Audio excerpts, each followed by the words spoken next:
Kung gagawin mong Diyos ang sarili mo at maglalaro ng simulation game para gumawa ng isang bansa, ito ang senaryo, zero ang resources. Sobrang liit ng lupain o napakalaki pero watak-watak na kapuluan. Ang paligid ay puno ng mga kalaban na may nuclear weapons o kaya'y mga bansa na may ambisyon sa teritoryo mo. Ang populasyon ay patuloy na bumababa o kaya'y napakaraming tao sa sobrang liit na espasyo at ang pinakamalaking yaman ay nasa ibang bansa. Kung may bansa na may ganitong kasamang kondisyon, ano ang gagawin mo? Siguradong itatapon mo ang data na iyan bilang isang bigong proyekto na matitiyak na babagsak sa simula pa lang. Sa normal na pag-iisip, iyan ang tamang desisyon. Ngunit, sa totoong mundo, may isang bansa na parang bug sa sistema, isang bansa na tinanggap ang lahat ng kondisyong ito na tiyak ang pagbagsak, subalit naghari pa rin bilang isang malaking bansa na nangunguna sa mundo.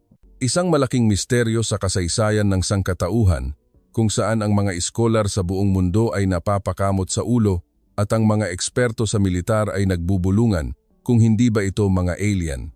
Ito ang Pilipinas, ang tahimik na higante. Ang sasabihin ko sa inyo ngayon ay hindi lang simpleng kwento ng tagumpay. Ito ay isang talaan ng pinakaimposible at pinakamasakit na comeback sa kasaysayan ng tao. Itapon ang lahat ng nakasanayang kaalaman at makinig. Dahil ang inasahan ng buong mundo sa superpower ranking ay baliktad at isang hindi inasahang superpower ang isinilang. Hindi ito maipaliwanag ng economics.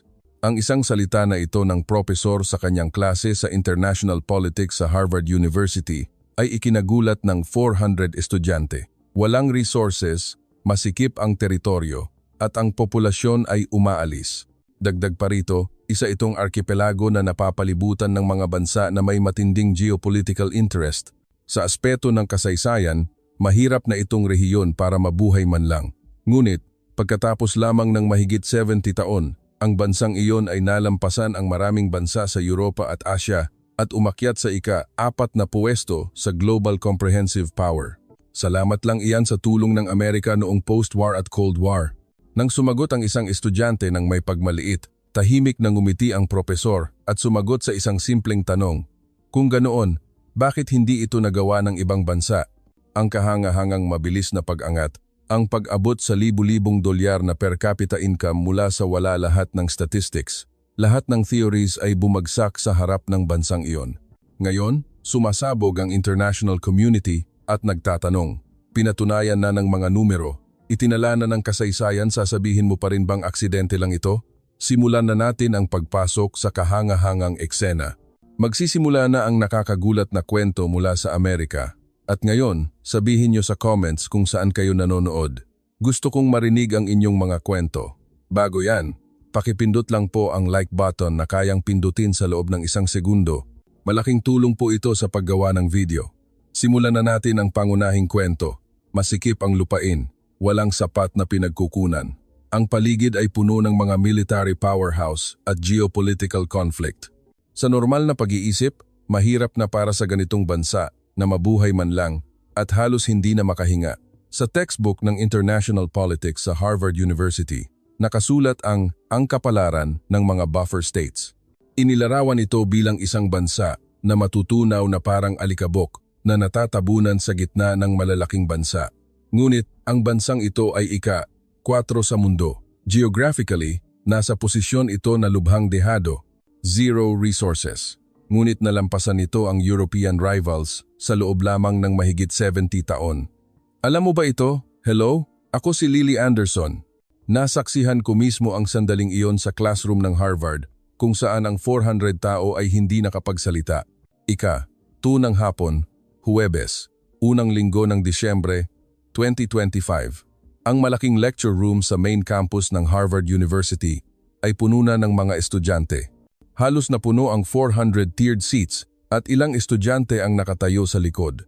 Hindi lang mga estudyante ng international relations, kundi pati na rin ng economics, sociology, at maging ng engineering ang nagsiksikan dahil sa kumalat na balita. Ang balita na magbibigay ng special lecture si Professor Dr. Alex Villanueva ay kumalat sa buong campus 1 linggo na ang nakalipas. Sa normal na kurso na hindi aabot sa 100 ang dumadalo, iba ang ngayon. Ang malaking screen sa harap ng classroom ay nagpapakita lang ng itim na screen, At sa ibabaw ng podium, isang laptop at isang baso ng tubig lang ang nakalagay.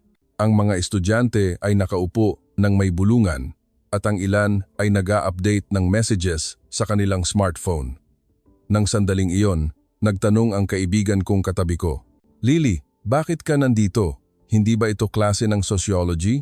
Hindi ito required sa akin na major sa international relations at hindi rin ito kasama sa units, pero kuryosidad lang." Si Professor Villanueva ay sikat bilang pinakamahirap na tao sa Harvard. Isa siyang maverick na nag-aral ng National Development Theory ng mahigit 30 taon. Hindi ko pwedeng palampasin ang isang taong ganito na biglang magbibigay ng special lecture. Eksaktong 2:30, bumukas ang pinto ng classroom at pumasok si Professor Alex Villanueva. Ang profesor, na mukhang nasa kalagitnaan ng 60s, ay nakasuot ng gray jacket at itim na turtleneck at may hawak na lumang leather bag. Ang maingay na classroom ay biglang tumahimik at ang 400 pares ng mata ay sabay-sabay na tumingin sa propesor. Tumayo ang propesor sa harap ng podium, dahan-dahang tiningnan ang classroom ng tahimik at binuksan ang laptop.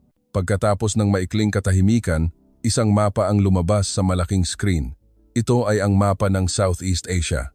Kinuha ng propesor ang laser pointer at itinuro ang screen. Tingnan ninyo ang rehiyong ito. Ang itinuro ng pointer ay isang arkipelago. Napapalibutan ito ng mga dambuhalang bansa. Sa hilaga, China, isang nuclear-armed nation na may 1.4 bilyong populasyon. Sa kanluran, South China Sea na may geopolitical tension. Sa timog, Indonesia at Malaysia, malalaking Muslim countries. Ang bansa sa gitna ay napapalibutan ng malaking geopolitical risk. Ang bansang ito ay may lawak na humigit kumulang 300,000 kilometro kuwadrado, hindi ganoon kaliit, ngunit higit sa 7,000 isla ang bumubuo nito. Ang populasyon ay mabilis na lumalaki, ngunit ang highest skilled na bahagi ay patuloy na bumababa, ang tinatawag nating brain drain. Nang nag-slide ang professor, lumabas ang isang chart ng resource status. Oil, dependent sa import, halos zero. Natural gas, dependent sa import, halos zero. Iron ore, dependent sa import. Coal, hindi sapat. Tiningnan ng mga estudyante ang screen at ang ilan ay tumango. Nagpatuloy ang professor, "Kung i-analyze natin ito sa geopolitical view, ang bansang ito ay nasa posisyon na mahirap mabuhay. Napapalibutan ng malalaking kapangyarihan, walang sariling lakas tao, at ang lupain ay halos bundok at madalas na binabagyo at nililindol." Sa international political science, tinatawag natin ang ganitong bansa na high geopolitical risk nation. Lalo pang tumahimik ang classroom at nagsimulang mag-note ang mga estudyante. Historically, dalawa lang ang kapalaran ng ganitong bansa. Una, maging satellite state ng isang malaking kapangyarihan. Pangalawa, tuluyan itong mabura sa mapa. Huminto sandali ang professor at uminom ng tubig. Napakatahimik sa classroom na halos marinig ang paghinga. Lahat ng 400 ay nakatitig sa screen. Nagsimulang bumilis ang tibok ng dibdib ko. Wala akong ideya kung ano ang gusto niyang pag-usapan, ngunit may pakiramdam akong may mahalagang sandali na papalapit. Nagbukas muli ng bibig ang propesor. In theory, ang bansang ito ay hindi na dapat umiiral ngayon. O kung umiiral man, humihinga lang ito ng mahina sa ilalim ng impluensya ng kalapit na malalaking kapangyarihan. Sa katunayan, noong kalagitnaan ng ika-20 siglo, nagkaroon ng matinding sigalot ang bansang ito. Ang mga pangunahing lungsod ay napinsala at ang mga mamamayan ay naghirap, hula ng isang general ng Amerika. Aabutin ng 100 taon bago makabangon ang bansang ito mula sa political-economic ruin. Ngunit, bahagyang nagbago ang tono ng propesor at sabay-sabay na tumingala ang mga estudyante. Alam niyo ba kung nasaan ang bansang ito ngayon? Inilapag ng propesor ang laser pointer at nag-slide sa bago. Isang malaking pamagat ang lumabas sa screen. Global Power Ranking 2025. First, USA. Second, China. Third, Russia. Fourth. Huminto sandali ang propesor at ang buong classroom ay napigil ang hininga. Pilipinas. Biglang nagbulungan ang classroom. Ano? Pilipinas? Bulong ng katabi kong estudyante at ang estudyante sa harap ay nanlaki ang mata at muling tiningnan ang screen. Parang may bumagsak sa dibdib ko. Pilipinas ay ika-4 sa mundo? Ang UK? Ang Germany? Nag-slide ang propesor sa susunod. Fifth, Germany, 6th, UK, 7th, France. Lumakas ang bulungan ng mga estudyante at ang ilan ay nagkatinginan at napailing. Germany 5th, UK 6th, France 7th? Totoo ba ito? Tinaas ng propesor ang kamay at sumenyas na tumahimik at muling tumahimik ang classroom. Normal lang na magulat kayo. Ang International Strategic Institute, US, World Report, Global Firepower, lahat ng authoritative organizations na ito ay naglabas ng parehong resulta. Ang Pilipinas ay umabot sa ika-4 puwesto sa National Comprehensive Power na pinagsama-samang economic power, technology, diplomatic power, at cultural power. Pinalitan muli ng propesor ang screen at lumabas ang isang graph. Ito ay isang graph na nagpapakita ng pagbabago sa loob ng 70 taon pagkatapos ng malaking krisis at ang linya na nagpapakita ng Pilipinas ay nagsimula sa halos ibaba at biglang umakyat. 1950s, pagbagsak sa ekonomiya politika. 2025, global leader sa human capital. Mula sa bansang nalulunod sa utang at korupsyon, tungo sa global leader sa service technology at talent export, blanko ang pakiramdam ko. Posible ba ang ganitong pagbabago sa loob ng 7 taon? Hindi ito maipaliwanag ng economic development theory na pinag-aralan namin sa textbook. Karaniwan, inabot ng isang bansa ng hindi bababa sa 100 hanggang 150 taon para maging developed nation, ngunit nagawa ito ng Pilipinas sa isang kahanga-hangang bilis. Dahan-dahang tiningnan ng propesor ang classroom at sinabi, "Mga estudyante, nag-aral ako ng National Development Theory sa loob ng 30 taon. Nag-analyze ako ng daan-daang bansa at sinuri ang hindi mabilang na data at umabot ako sa isang conclusion. Ang paglago ng bansa ay palaging nangangailangan ng kondisyon. Sapat na resources, malawak na teritoryo, malaking populasyon, at magandang geopolitical setup. Natutunan at itinuro ko na kailangan ng kahit isa sa mga ito. Ngunit, ibinalik ng propesor ang mapa ng Pilipinas sa screen. Ang bansang ito ay walang lahat ng kondisyong iyon. Walang sapat na resources. Masikip ang mga sentro ng lungsod. Ang populasyon ay patuloy na bumababa.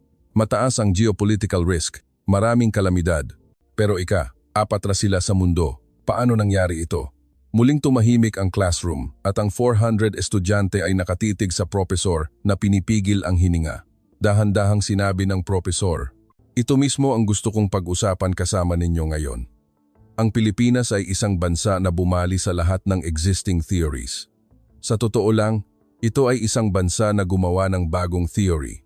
Ito ang tanging kaso sa kasaysayan ng tao kung saan ang inherent weakness ay naging overwhelming power." Huminto sandali ang propesor at tumingin sa classroom. Mula Hulyo hanggang Agosto ng taong ito, pumunta ako sa Pilipinas. Ang layunin ay mangolekta ng data para sa pag-aaral ng Southeast Asian Development Model. Sa loob ng 6 na linggo, bumisita ako sa Manila, Cebu at Davao at nasaksihan ko mismo ang mga pangyayari. At nang bumalik ako, napagtanto ko, lahat ng theories na pinag-aralan ko sa loob ng 30 taon ay mali. Nagsimulang bumilis ang tibok ng puso ko. Ang boses ng propesor ay may kumpirmasyon at ang kanyang tingin ay mas matalim kaysa karaniwan. Lahat ng estudyante sa paligid ay nakatuon at walang sino man ang nag-iwas ng tingin. Ipinakita ng propesor ang huling slide. Isang pangungusap lang ang nakasulat sa screen, Pilipinas, ang theory breaker. Ngayon, sasabihin ko na ang kwento. Nang magsimulang magsalita ang propesor, ang buong classroom ay nabalot ng lubos na katahimikan. Dahan-dahang lumakad ang propesor mula sa harap ng podium at nagsimulang magsalita. Noong Hulyo, sumakay ako sa direct flight mula sa Boston Airport papuntang NAIA. Umabot ng humigit kumulang 20 na oras ang flight at binuksan ko ang laptop sa loob ng eroplano at muling sinuri ang draft ng thesis tungkol sa Southeast Asian Economic Development Model. Ito ay isang file na puno ng data at theories na naipon sa loob ng halos 30 taon at ang Pilipinas ay isa lamang kaso na pinag-aaralan doon. Sa totoo lang, wala akong masyadong inaasahan. Akala ko, alam ko na ang lahat sa pamamagitan ng statistics at ang pagbisita sa lugar ay itinuring ko lang na isang proseso para magdagdag ng kredibilidad sa thesis. Lumapag ang eroplano sa NAIA sa madaling araw. Ang in-flight announcement ay umalingaw-ngaw sa Filipino at English at nagbigay ng immigration forms ang mga flight attendant.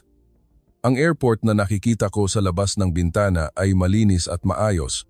Ang gusali, na gawa sa salamin at bakal, ay kumikinang sa sinag ng umaga at ang runway ay malawak. Ang daan mula sa eroplano patungo sa immigration area ay walang ni isang dumi at ang sahig ay kasing kintab ng salamin. Mataas ang kisame at maliwanag ang buong lugar dahil sa natural light. Nang dumating ako sa immigration, daan-daang pasahero ang nakapila ngunit hindi ito magulo. Maraming automated gates ang nakalagay at ang mga Pilipinong pasahero ay mabilis na lumipat doon. Marami ring foreign-only windows at ang mga staff ay lubos na mabilis at magalang sa pag-check ng passport. Mabilis na umiksi ang pila at agad akong nasundan. Kinuha ng immigration officer ang passport, in-scan at tiningnan ang screen.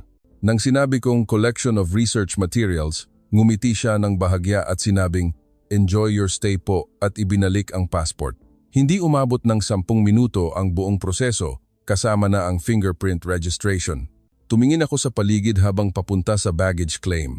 Ang mga signboard ay multilingual at ang mga arrow ay malinaw, walang pagkakataon na maligaw. Nang dumating ako sa baggage claim, umiikot na ang conveyor belt at lumalabas na ang mga bagahe. Agad lumabas ang bag ko. Sa Boston, normal na maghintay ng mahigit 30 minuto, pero dito, iba. Nang lumabas ako sa arrival lobby pagkatapos dumaan sa customs, muli kong tiningnan ang orasan. Mahigit 30 minuto lang ang inabot mula sa pagbaba sa eroplano hanggang sa paglabas sa airport. Sa Amerika, 1.5 hanggang 2 oras ang normal. Huminto sandali ang propesor at uminom ng tubig. Tahimik pa rin ang classroom at ang mga estudyante ay nag-no notes o nakatitig sa propesor. Nag-connect ako sa free wifi sa airport lobby. Walang komplikadong proseso, kumonekta ito sa loob ng ilang segundo at sinubukan ko ang speed.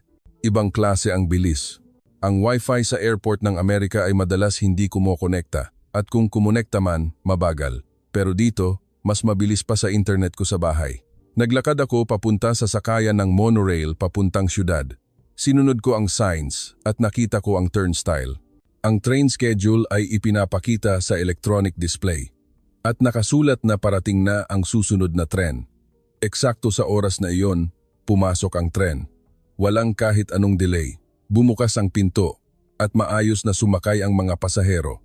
Walang nagtutulakan. Sumakay ako at umupo sa upuan. Malinis ang upuan at tahimik ang loob ng tren. Nang umalis ang tren, dumaloy ang tanawin sa labas ng bintana. Mabilis akong nakarating sa city center.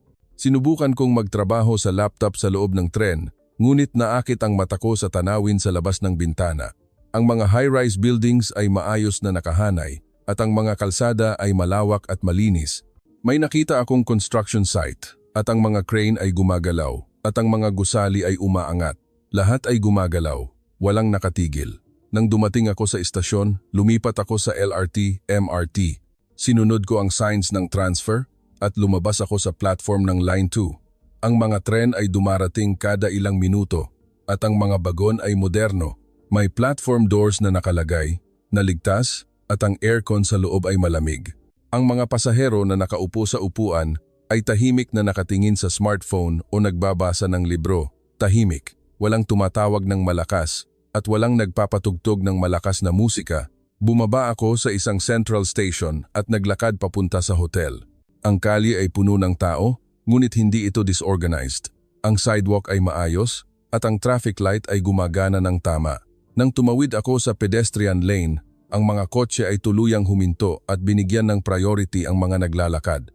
Sa Amerika, madalas nagmamadali ang mga kotse kahit may naglalakad, pero dito, iba. Nang mag-check-in ako sa hotel at pumasok sa kwarto, tiningnan ko ang orasan. Wala pang 2 oras mula nang dumating ako sa airport at nakarating na ako sa hotel sa gitna ng city center. Inilabas ko ang bagahe at tumingin sa labas ng bintana. Tumanaw ako sa kalye at may mga taong naglalakad. Ang mga tindahan ay bukas at ang mga signboard ay nakahanay. Ang mga signboard ay nakasulat sa iba't ibang lengguwahe, ngunit may aesthetic at order. Binuksan ko ang laptop at nagsimulang mag-notes. First impression. Ang sistema ay gumagana ng perpekto. Mula sa airport hanggang sa hotel, hindi ako natigil o naligaw kahit minsan. Lahat ay konektado at lahat ay gumagalaw ng tama. Hindi ito aksidente, kundi isang design system. Habang nagtatype, may kakaiba akong pakiramdam. Pakiramdam na may bagay na iba sa inaasahan ko. Dahan-dahang tumingin ang propesor sa classroom at nagpatuloy. Noong gabing iyon, naglakad ako sa kalye. Kahit gabi na, maliwanag ang kalye at maraming tao. May mga babaeng naglalakad mag-isa at walang sino man ang mukhang nag-aalala. Pumasok ako sa isang convenience store at bumili ng tubig 24 oras itong bukas. At ang cashier ay napakabait. Welcome po, ang masiglang boses. May automated payment machine din sa counter at maayos ang lahat. Lumabas ako sa convenience store at nagpatuloy sa paglalakad at pumasok ako sa isang side street. Maliwanag at malinis din ang side street. Halos walang basura. Mula kinabukasan, sinimulan ko ang seryosong data collection. Bumisita ako sa mga National Library at naghanap ng materials tungkol sa economic development at sinuri ang statistics data. Ang mga numero ay alam ko na. Economic growth rate, export value, GDP per capita, lahat ng numerong balak kong I quote sa thesis ko. Ngunit, ang pakiramdam ko habang naglalakad sa syudad ay iba sa mga numero. Pagkatapos ng ilang araw, nakita ko ang isang bus stop habang naglalakad sa syudad, tag-init at napakainit ng panahon. Ang bus stop ay may mga mist spray na nagpapalamig sa mga taong naghihintay. Nang umupo ako sa upuan, nakita ko ang sign para sa free wifi at ang arrival time ng bus ay ipinapakita ng real-time sa electronic board. Nagtanong ako sa isang Filipino office worker na nakatayo sa tabi ko. Excuse me po, ganito po ba kalamig ang bus stop na ito tuwing tag-init? Ngumiti ang lalaki at sinabing, kapag taglamig po, nagiinit ang upuan, sir. May heater, sabi niya. Hindi ako nakapagsalita sa narinig ko. Sa Boston, naghihintay kami ng bus na nanginginig sa lamig. Sa bus stop na wala man lang bubong na pananggalang sa ulan at hangin. Nag-operate ang professor sa screen at lumabas ang larawan ng bus stop. Malinis at functional ang design. Nakatitig ang mga estudyante sa classroom sa screen at ang ilan ay nagkatinginan ng may pagkagulat. Ito ang karaniwang bus stop sa Pilipinas, sabi ng propesor. Hindi ito espesyal na lugar. Ito ay isang eksena na makikita sa lahat ng dako sa city center. May nagtaas ng kamay sa likod ng classroom. Si Chen ito, isang international student na nagtapos sa isang prestihiyosong universidad at nag-aral sa Harvard Graduate School, sikat sa matatalas na tanong sa discussions. Professor, excuse me, maaari po ba akong magtanong? Tumango ang professor. Oo. Siyempre, tumayo si Chen mula sa upuan at binuksan ang laptop. Nag-uusap kayo tungkol sa development ng Pilipinas, ngunit may materials akong inihanda. Ang analysis ay marami sa mga pangunahing technology at industry ng Pilipinas ay produkto ng USAID o labor exploitation sa nakaraan. Sa panahon ng post-war recovery, ginamit nila ang US market at cheap labor. Ang analysis ay imposible ang Pilipinas ngayon kung wala iyon. Kalmado ang boses niya, ngunit puno ng kumpiyansa. Tumahimik ang classroom at ang tingin ng mga estudyante ay nagpalipat-lipat sa propesor at kay Chen. Nagsimulang lumakas ang tibok ng puso ko. Nagpatuloy si Chen. Ibig sabihin, ang kanilang tagumpay ay hindi dahil sa sarili nilang imbensyon, kundi resulta ng pagsasamantala sa sariling tao o dependency sa ibang bansa. Tumahimik sandali ang propesor. Ang buong classroom ay napigil ang hininga. At dahan-dahang nagbukas ng bibig ang propesor. Magandang tanong, Chen. Sa katunayan, totoo na natuto ang Pilipinas ng maraming bagay mula sa US noong post-war. Ngunit, ang mahalaga dito ay ang kasunod. Maraming bansa ang natuto ng technology. Maraming bansa ang sumubok na mag-adopt ng Western tech. Kung ganoon, bakit ang Pilipinas lang ang lumaki ng ganito at nalampasan ang inaasahan? May balak sanang magsalita ulit si Chen. Ngunit itinaas ng propesor ang kamay at sumenyas na maghintay sandali. Pag-usapan natin ang mas mahalagang katotohanan.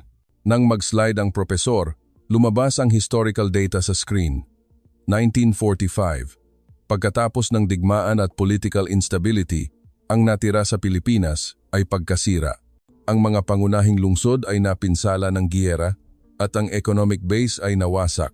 Ito ay isang simula mula sa pinakamalungkot na sitwasyon sa kasaysayan ng tao. Lalo pang tumahimik ang classroom. Nakita ko ang mukha ni Chen na namumutla. Nagpatuloy ang propesor. Walang resources, walang factories, at halos walang makain. Ngunit tumayo ang Pilipinas.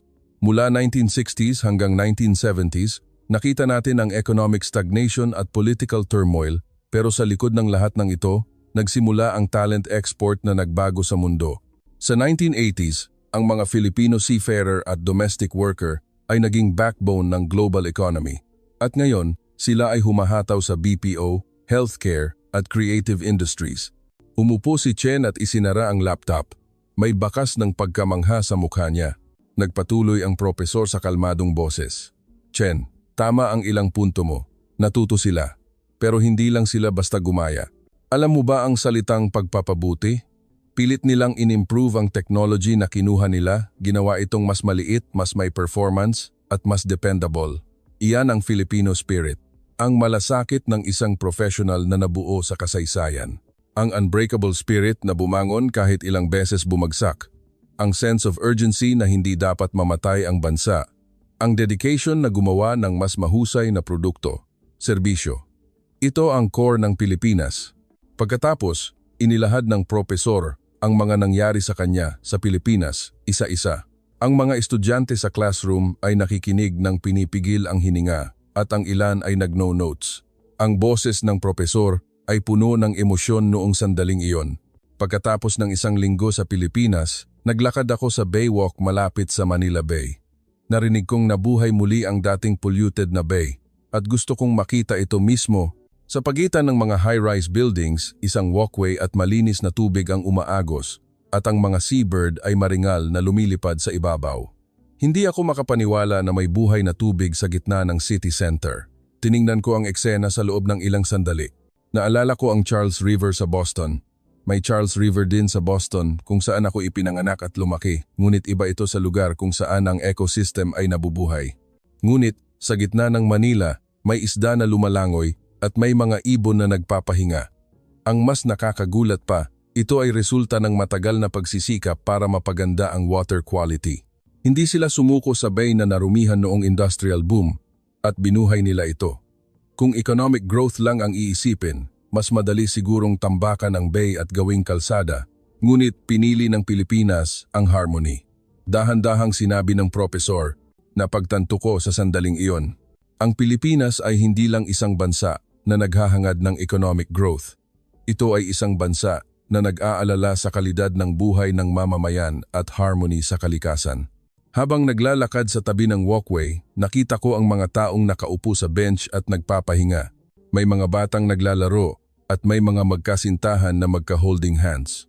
Naisip ko, ito ang isang bansa para sa mamamayan. Agad na inilipat ng propesor ang larawan ng Baywalk sa screen. Malinaw na nakikita ang tubig na umaagos at ang mga ibon na lumilipad sa ibabaw. Alam niyo ba kung bakit mahalaga ito? Ang Pilipinas ay hindi nagsakripisyo ng kahit ano para sa convenience, kundi ginamit nila ang technology para ibalik ang environment. Pagkatapos ng ilang araw, nagkaroon ako ng pagkakataon na bisitahin ang isang BPO at KPO hub. Ito ay isang hub sa labas ng Central Business District at nakakuha ako ng espesyal na permit para bumisita. Ang loob ng hub ay kasing linis ng operating room. Ipinaliwanag ng Filipino manager na nag-guide sa akin, dito namin ginagawa ang essential services at human support na ginagamit sa mga international company at global healthcare system. Mga serbisyo na nangangailangan ng nano-level na precision. Sabi nila, kahit subukan itong gayahin ng ibang bansa, hindi nila kayang ibigay ang level of empathy at global English fluency na ito. Nang marinig ko ang salitang iyon, naintindihan ko ang konteksto. Hindi lang ito simpleng manufacturing. Sa ika-21 siglo, ang human capital at service ang maghahari. Sabi ng propesor, ang mga smartphone, kotse, at home appliance ay puno ng Filipino-made services at support. Maraming bansa ang gumagawa ng finished product, ngunit limitado ang mga bansang gumagawa ng puso nito. Hawak ng Pilipinas ang puso na iyon. Nag-slide ang screen at lumabas ang larawan ng isang BPO office na gumagana 24/7. Ang industriya ng service robot at customer support ay dominado ng mga Pilipinong professional. Kung wala ang mga Filipino talent, titigil ang global customer service at IT support ng mundo. Ang susunod na slide ay nagpakita ng talent pool sa healthcare. Ang Filipino nurse at caregiver ay may world-class na standard. Huminto, sandali ang propesor, at tumingin sa classroom. Mga estudyante, May isang bagay na pinag-iisipan ng Pilipinas at maraming developed nations ngayon, ang hangaring maging mayaman ang bansa. Ngunit, ito ang dahilan kung bakit espesyal ang Pilipinas. Ang ugat ng hangaring iyon ay tiwala. Nag-slide ang screen at lumabas ang historical timeline ng Pilipinas. Dahan-dahang nagpaliwanag ang propesor. Ang Pilipinas ay nakipaglaban sa di mabilang na natural disasters, bagyo, lindol, baha. Tuwing nangyayari iyon, nawawala ang lahat. Ngunit, hindi sila sumuko. Ganoon din noong Super Typhoon Yolanda noong 2013. Ang dambuhalang bagyo ay tumama at nagdulot ng matinding pinsala. Inakala ng buong mundo na tapos na ang Pilipinas. Ngunit, ano ang ginawa ng mga tao sa disaster area? Walang looting o riot na nangyari. Tahimik silang pumila para sa relief goods, nagbahagi, at nagtulungan. Ang eksena ng pagbibigayan at pagsasabi ng, "Mauna na po kayo." Saang bansa, sa extreme situation ito posible? Lumakas ang boses ng propesor. Ang mga Pilipino ay lalong lumalakas kapag may krisis. May DNA sila ng pag-angat sa kahirapan, ang pag-iintindi sa kapwa, ang spirit of bayanihan, ang pagrespeto sa kaayusan. Ito ang totoong dahilan kung bakit ika-4 ang Pilipinas sa mundo. Ang classroom ay nabalot ng lubos na katahimikan. Ang mga estudyante ay nakatitig sa propesor nang pinipigil ang hininga. May mainit na pakiramdam na umakyat mula sa kaibuturan ng dibdib ko. Sa huli, sinabi ng propesor, "Bumalik ako sa Boston noong huling bahagi ng Agosto. Patuloy akong nag-iisip habang nasa return flight. Alam ko ang statistics, alam ko ang lahat sa mga numero, pero iba ang realidad. Ang Pilipinas ay hindi lang isang bansa na lumago ang ekonomiya. Iba ang espiritu nila." Sinubukan kong i-edit ang file na puno ng research results na naipon sa loob ng 30 taon. Ngunit, nang isusulat ko na ang unang pangungusap, napagtanto ko, hindi ito maipaliwanag ng theory na ito. Ang theory na hindi ka lalago kung walang resources. Ang theory na hindi ka magiging superpower kung walang malawak na lupain. Lahat ay mali.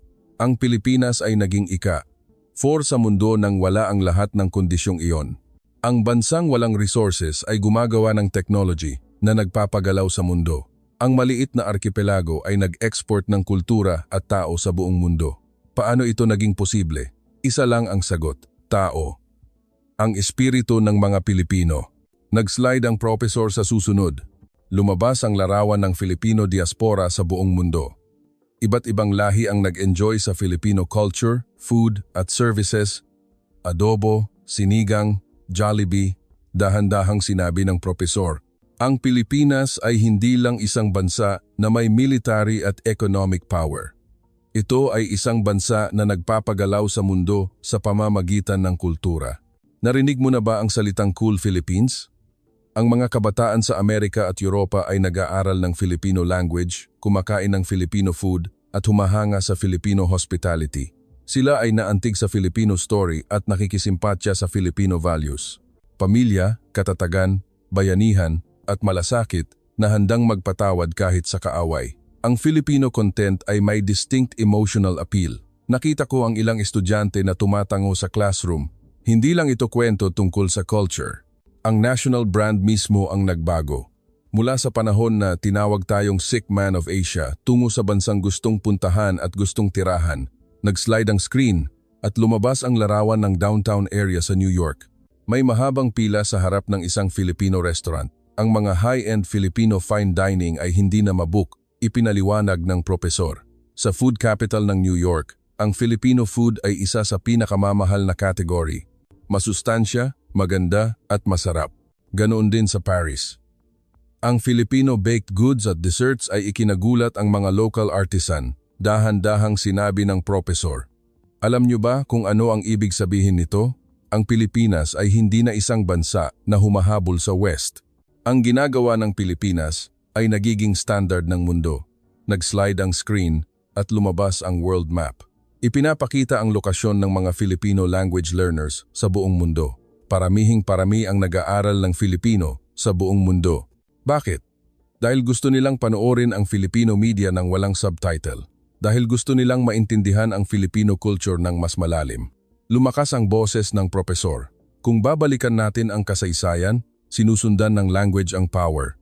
Dati, lahat ng tao sa mundo ay nag-aaral ng English. Ngayon, nag-aaral sila ng Filipino dahil sa charm. Hindi ito pilitan. Nag-aaral sila dahil gusto nila, nagpapagalaw sila sa mundo, hindi sa armas, kundi sa kultura. May isang estudyante na nagtaas ng kamay. Profesor, ibig bang sabihin, sinasakop ng Pilipinas ang mundo sa pamamagitan ng soft power? Tumango ang profesor. Hindi pagsakop, kundi pag-akit.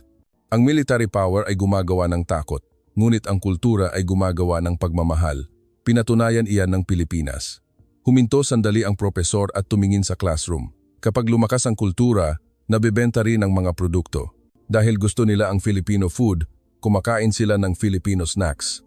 Dahil gusto nila ang Filipino values, bumibili sila ng Filipino-made services. Dahil credible ang Pilipinas bilang bansa, sumasakay sila sa mga Filipino-made vessel o nagtatrabaho sa Filipino company. Ang soft power at hard power ay gumagawa ng synergy sa isa't isa. Isang larawan ng Philippine passport ang lumabas sa slide. Mga estudyante, tingnan ninyo ang passport na ito. Ang Philippine passport. Alam nyo ba kung gaano kalakas ito sa mundo? Henley Passport Index, world class level. Isa ito sa mga bansang may pinakamaraming visa-free na bansang mapupuntahan. Bakit? Dahil welcome ang mga Pilipino kahit saan sila pumunta. Nagdudulot sila ng income, may magandang ugali, at hindi gumagawa ng krimen. Hindi rin sila illegal immigrant. Ito ay national credit rating na ginawa ng integridad at civic consciousness na ipinakita ng bawat Pilipino sa ibang bansa sa loob ng ilang dekada. Nanginig ang boses ng profesor. May isang episode na nagpapakita ng tiwala na ito. Alam niyo ba ang Turkey, nakilala bilang friendly nation?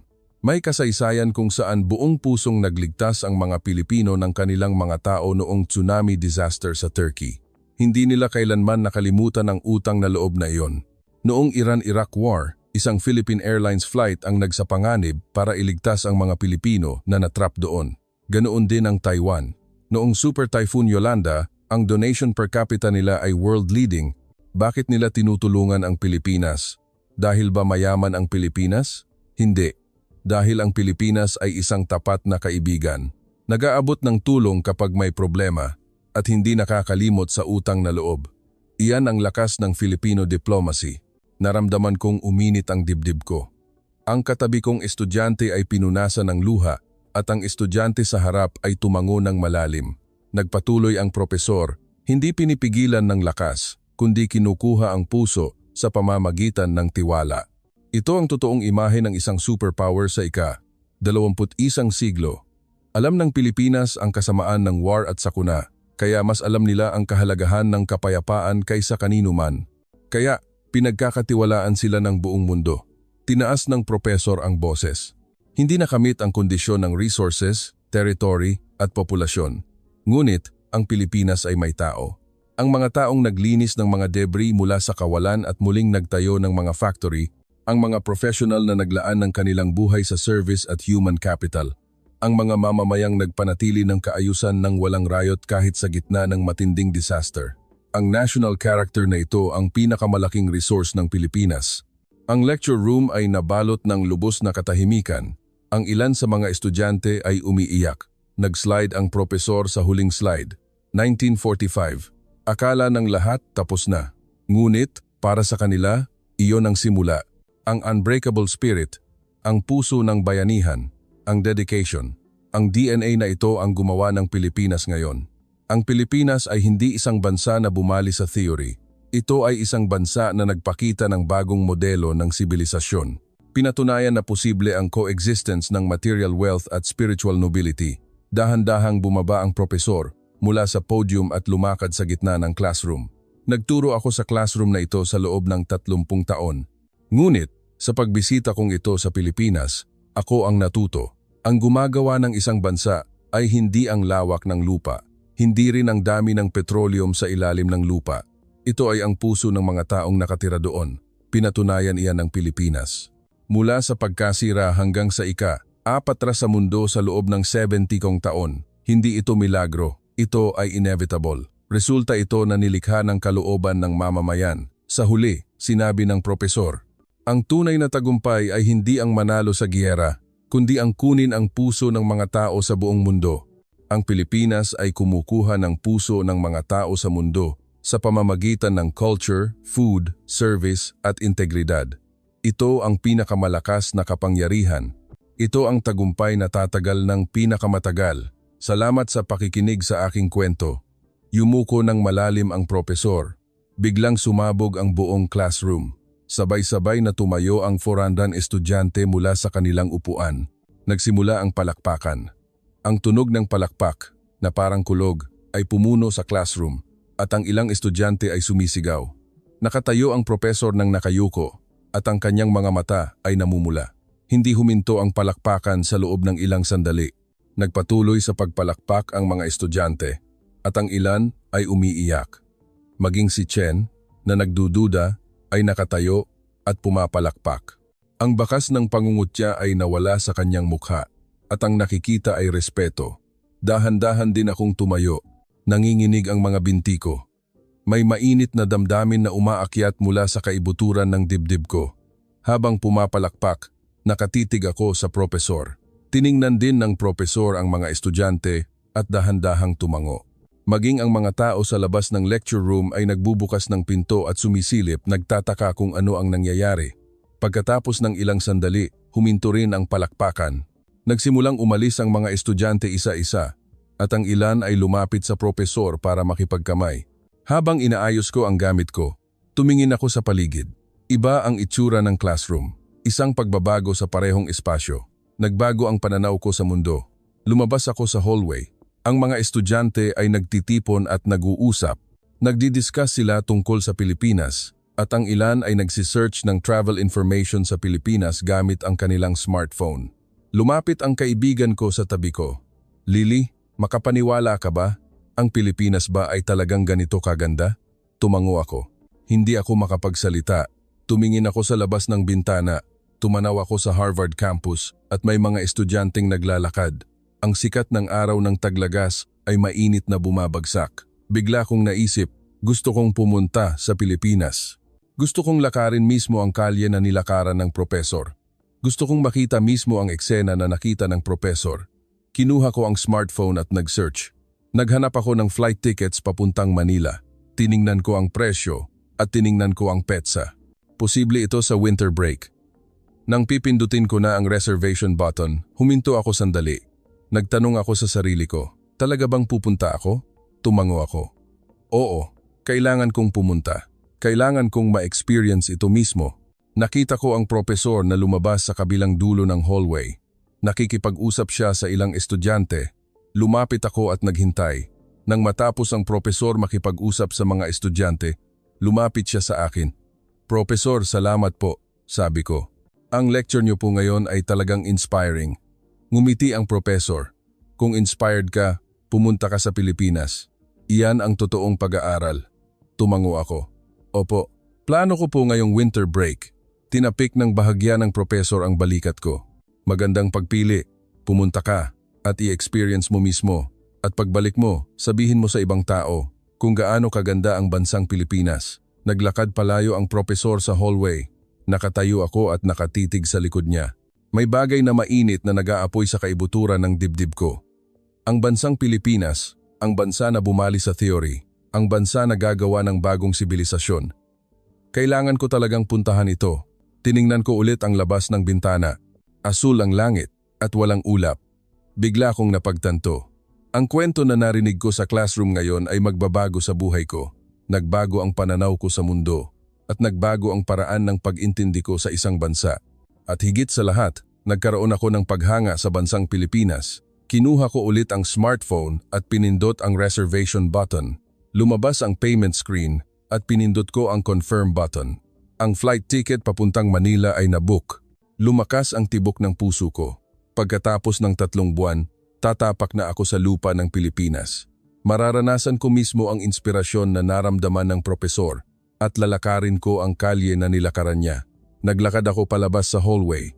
Maaraw pa rin sa labas at ang mga estudyante ay naglalakad pa rin. Ngunit iba ang lahat. Parehong eksena, ngunit iba ang kahulugan nito sa akin. Ang mundo bago ko makilala ang Pilipinas at ang mundo pagkatapos ay lubos na iba. Ang Pilipinas ay hindi isang bansa na bumali sa theory, kundi ang bagong theory mismo. Patuloy na umaalingaw-ngaw sa isip ko ang salita ng propesor. Ang invisible power ay mas malakas kaysa sa visible power. Ang espiritu ng mamamayan ang nagbabago sa kapalaran ng bansa at pinatunayan iyan ng Pilipinas. Nakaukit ito ng malalim sa dibdib ko. Nag-iisip ako habang naglalakad. Ano ang makikita ko sa Pilipinas pagkatapos ng 3 buwan? Ano ang mararamdaman ko? Magiging inspired din ba ako tulad ng propesor? Excited ako. Curious ako sa bansang Pilipinas, ang theory breaker, ang bansa na magbabago sa mundo. Tumingin ako sa langit. Ang sikat ng araw ay tumama sa mukha ko at ang hangin ay marahang gumalaw sa buhok ko. Nangako ako sa sarili ko. Pupunta ako sa Pilipinas, i-experience ko mismo at babalik ako para ikwento sa mga tao kung gaano ka-espesyal ang Pilipinas, kung gaano sila kalakas, at kung bakit nakatuon ang mundo sa Pilipinas. Maraming salamat sa pakikinig sa kwento ko hanggang sa huli. Paalam sa inyo. Kamusta ang kwento ngayon? Sa simula, parang simpleng kwento lang ito ng tagumpay ng isang bansa, ngunit habang pinakikinggan, parang maraming kahulugan ang nakatago na hindi natin napapansin. Talagang kahanga-hanga na ang arkipelago na walang resources at maraming sakuna ay hindi sumuko at gumawa ng sarili nilang daan. Hindi lang ito simpleng swerte o timing, kundi dahil sa kalooban ng mga tao na ipinasa sa bawat henerasyon at ang lakas ng pagtitiwala sa isa't isa. Ang tanong ng propesor na, kung ganoon, bakit hindi ito nagawa ng ibang bansa ay patuloy na nananatili sa puso ko. Sa huli, mas mahalaga kaysa sa external conditions, sa isang bansa man o sa isang individual, ang paniniwala sa sarili at ang espiritu na magtiyaga hanggang sa huli. Kahit sa mundo na ginagalawan natin ngayon, maraming sandali na kailangan natin ng ganitong puso. Ang taong nagpapatuloy, kahit mahirap at maliit ang tingin, iyan ang tunay na malakas. Sa pamamagitan ng kwentong ito, parang nakita natin ang mundo sa ibang pananaw. Dahil ang ipinakita ng Pilipinas ay hindi lang tagumpay, kundi posibilidad.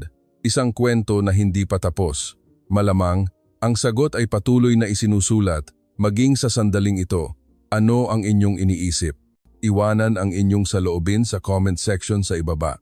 At ishare ang inspiring story na ito sa mga kaibigan ninyo at pag-usapan. Sa huli, ang subscribe at like sa channel na aabot lang ng 1 segundo at ang notification setting ay malaking tulong sa paggawa ng video. Ito ang inspiring story na nagbigay ng sincerity sa inyo ng may emotion. Naway maging masaya ang araw ninyo ngayon.